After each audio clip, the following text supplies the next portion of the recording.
You are looking at a live view of the Falcon 9 rocket on SpaceX Launch Pad 39A, preparing for liftoff in just about 10 minutes from now at 10 a.m. Eastern Time, 2 p.m. Universal Coordinated Time.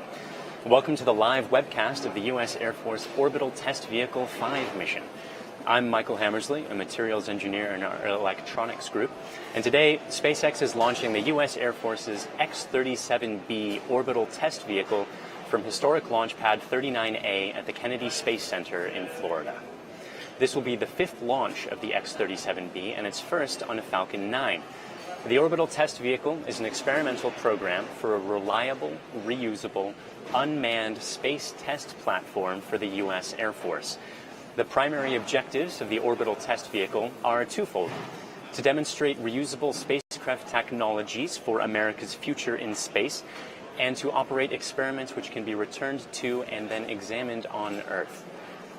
For today's mission, we will also be attempting to land and recover the first stage. We'll continue to cover this secondary objective once primary mission coverage has concluded. The first stage will be landing back at Landing Zone 1, or LZ-1, and today's attempt will be in daylight, which should produce some pretty incredible footage.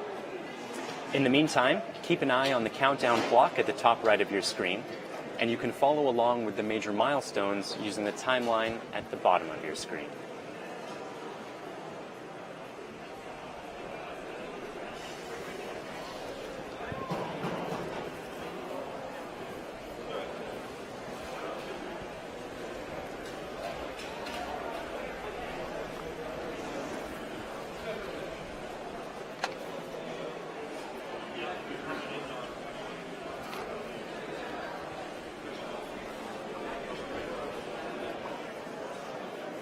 Launch Complex 39A is the same launch pad that launched Saturn V, Apollo, and Shuttle. SpaceX leased the pad a few years ago and started launching from that pad at the beginning of this year. We've constructed a massive hangar nearby that can house both Falcon 9 and Falcon Heavy, which, of course, has 3 first-stage boosters instead of just the one.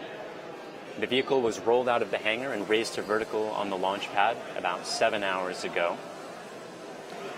Falcon 9 is a 2-stage launch vehicle. It comprises a high-strength aluminum first stage as well as a high-strength aluminum second stage, and they are joined by a composite interstage. The X-37B payload is housed in the fairing sitting atop the second stage.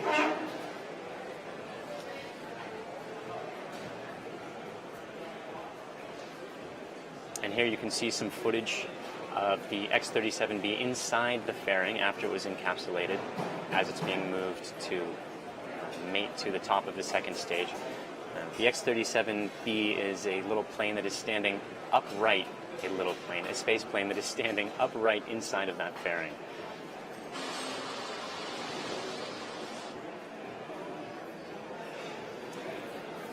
We're also attempting a land landing today 14 kilometers away from the launch site at Landing Zone 1 at Cape Canaveral Air Force Station.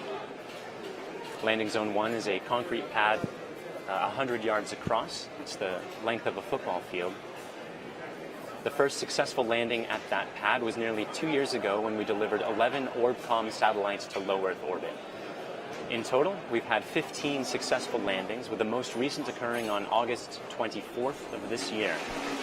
Now, as mentioned before, we'll conclude coverage of the primary mission following separation of the second stage, but we'll continue to cover the landing attempt as the first stage makes its way back towards Landing Zone 1.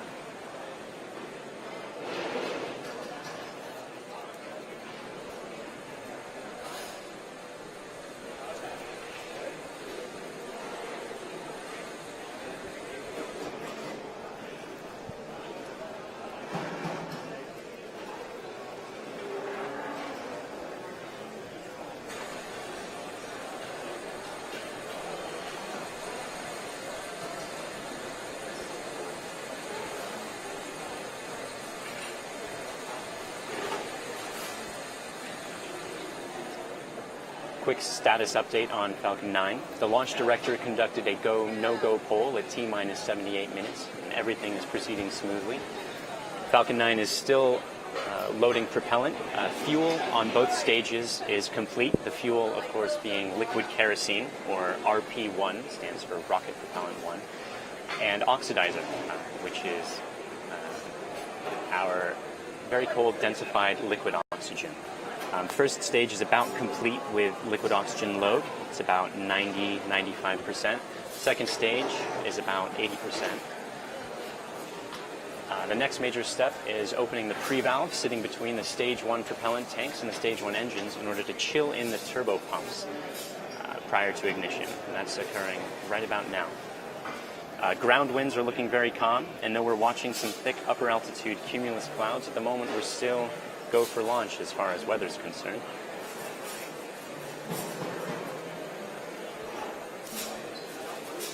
And now let's take a closer look at exactly what Falcon 9 is launching into orbit. We have ignition.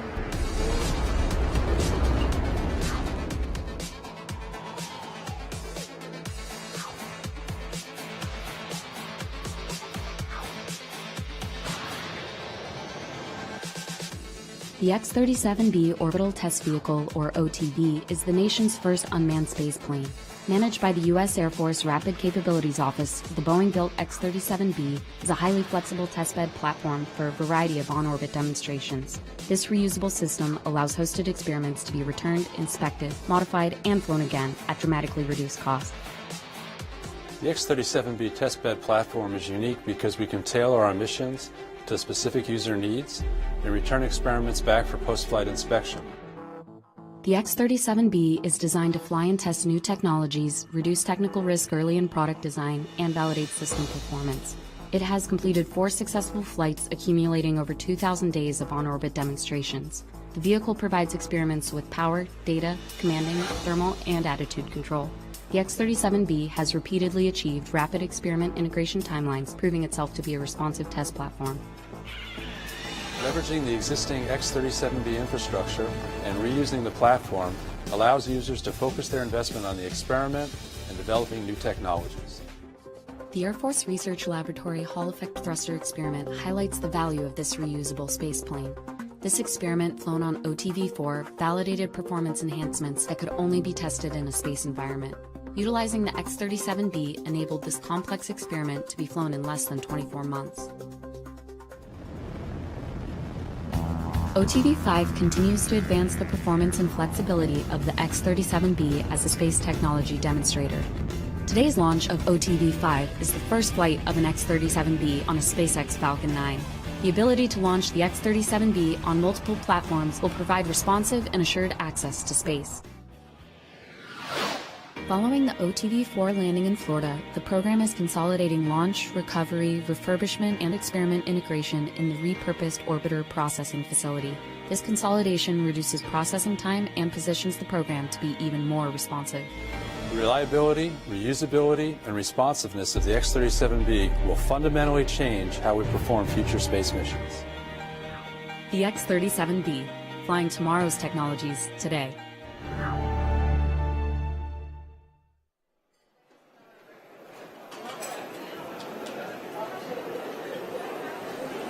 If we successfully land today, this will be SpaceX's 16th recovered stage.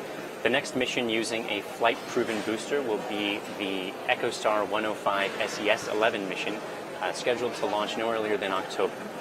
The booster for that mission originally flew the CRS-10 mission, which delivered supplies to the International Space Station in February of this year.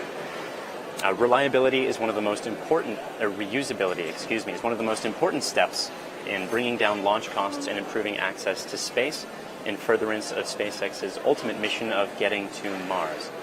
Now, as with all our missions, landing the booster continues to be a secondary objective, and it's important to remember that our primary mission today is to get the X-37B into orbit around the Earth. Final status update.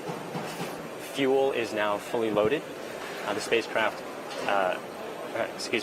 Falcon 9 is moving towards full internal power. It means it's running on its own batteries. Vehicle tanks are fully pressed up, currently working, no issues. Weather is go, range is go. Let's listen in to the last minutes of terminal count. Stage 2 helium return manifold secured. Stromberg lower has ended. Stromberg's at 88.3 degrees.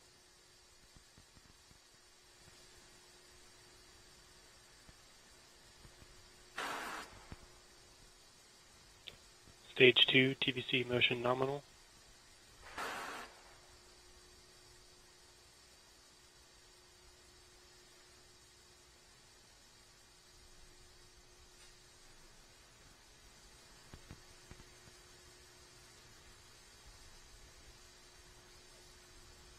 Stage 2 lock secured. Falcon 9 is on internal power.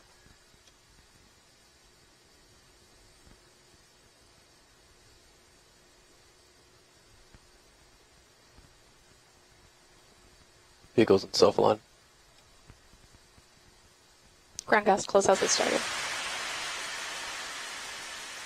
Stage 1A and Stage 2 cryolium secured.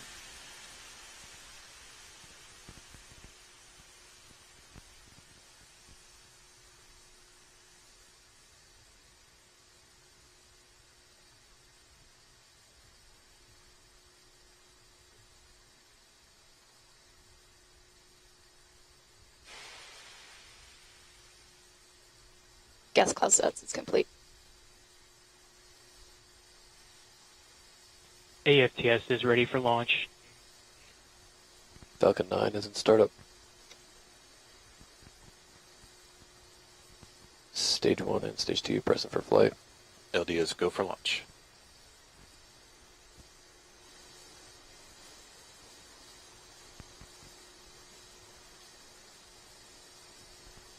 T-minus 30 seconds.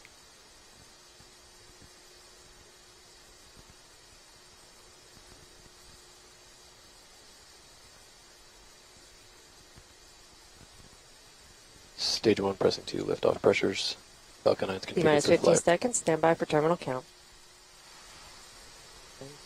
9, 8, 7, 6, 5, 4, 3, 2, 1.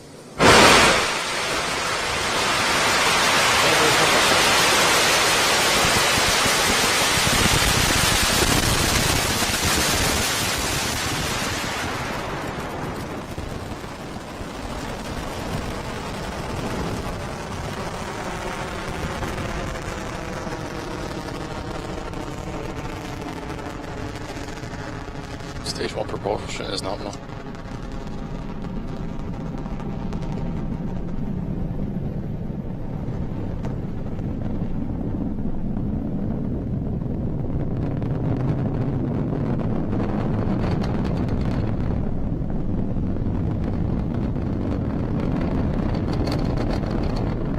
Power and telemetry nominal.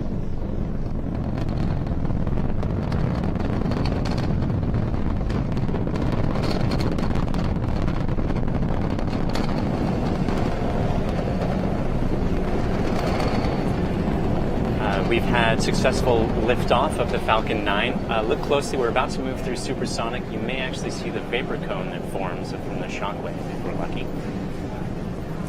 Otherwise, we're coming up shortly on max Q, which is maximum aerodynamic pressure, the point at which Falcon 9 is pushing hardest against the atmosphere.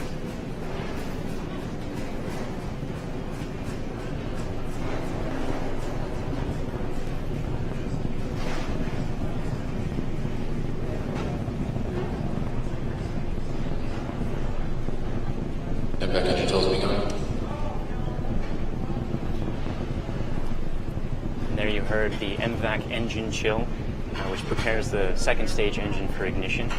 Main engine cutoff is coming up in about 40 seconds from now, shortly followed by both stage separation and then second engine start.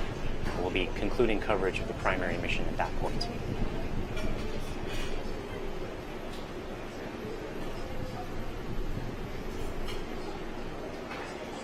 And minor countdown that second stage callouts will be performed on LVNet.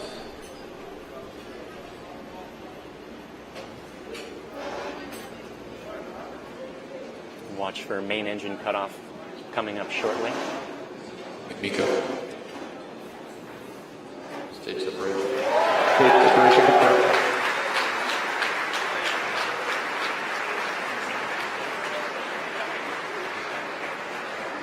Now we've had successful second stage separation and ignition. Notice the vehicle is currently, or the first stage is currently doing a fast flip maneuver and a boost back burn. The fast flip is to get it headed back towards landing zone 1 as quickly as possible, and the boost back burn, or to get it in the right orientation to head back, and the boost back burn actually pushes it back towards landing zone 1. We've got 3 engines burning at the moment, though we're in the outer reaches of the atmosphere, so you can't actually see any visible flame, but you'll notice indications that the engines are on just above the first stage there in this shot.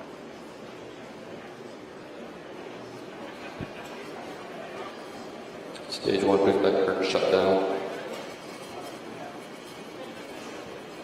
The boost back burn has now ended. Notice that the vehicle is still climbing.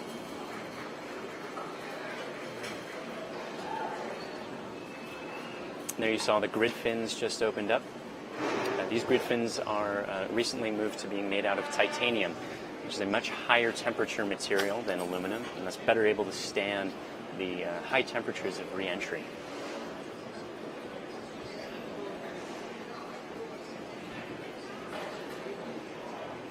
You'll also notice the brief spurts of what appear to be white smoke. Those are our nitrogen thrusters. Those control the orientation of the vehicle when the grid fins aren't able to, because there's no atmosphere. Grid fins, of course, requiring atmosphere to operate.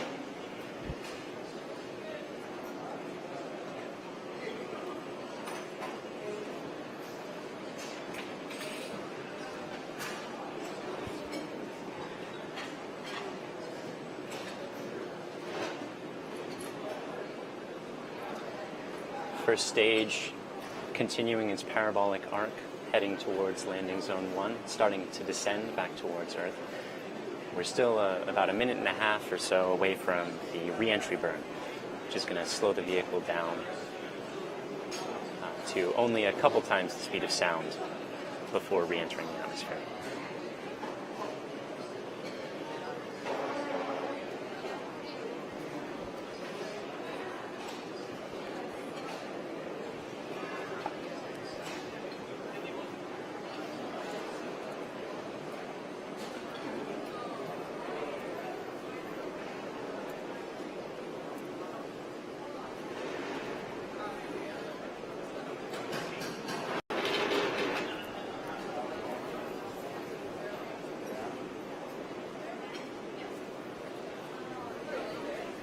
Re-entry burn coming up in about 1 minute.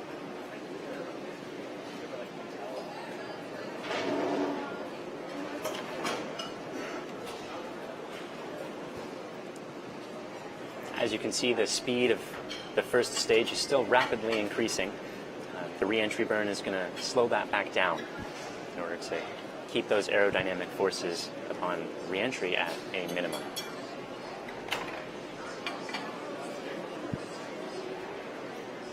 Those cold gas thrusters still adjusting the attitude of the first stage.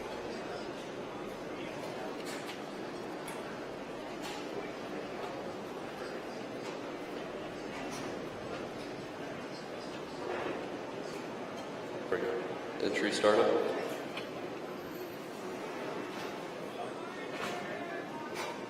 There's the re-entry burn.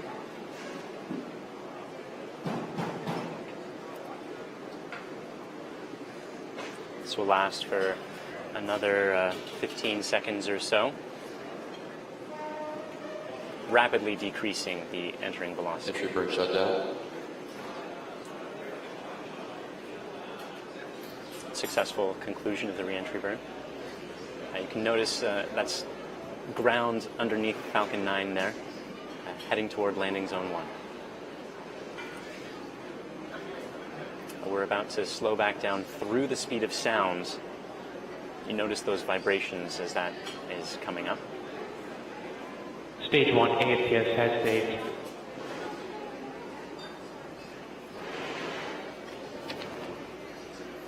Stage 1 is transonic. Coming up in just a few seconds now, we're going to begin the landing burn. That will slow the vehicle down for a gentle touchdown. Landing burn started.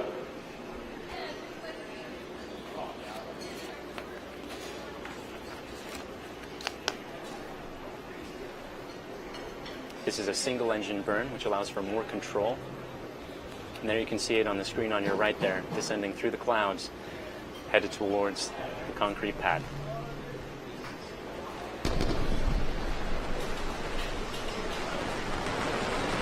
Landing legs deployed. The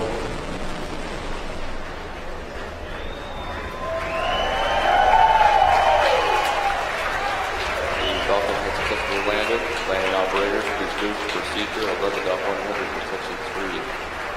And there we had it. You can see the landing legs deployed. That's Falcon 9 standing proud at landing zone 1. At this point, with the successful landing of the first stage, we'll be ending today's webcast. It was a very smooth countdown. Everything proceeded nominally. The weather was looking potentially a bit tricky with those clouds, but ended up being a go. Smooth first stage ascent, smooth second stage separation and start, and then that beautiful landing that you just saw. So we'd like to thank the Air Force for today's mission and support, the range for also providing support, and to you for tuning in. If you'd like to join us at SpaceX, you can check us out at spacex.com/careers. Otherwise, look for updates on the next mission on our social platforms and on our website. Thank you again for joining, and see you next time.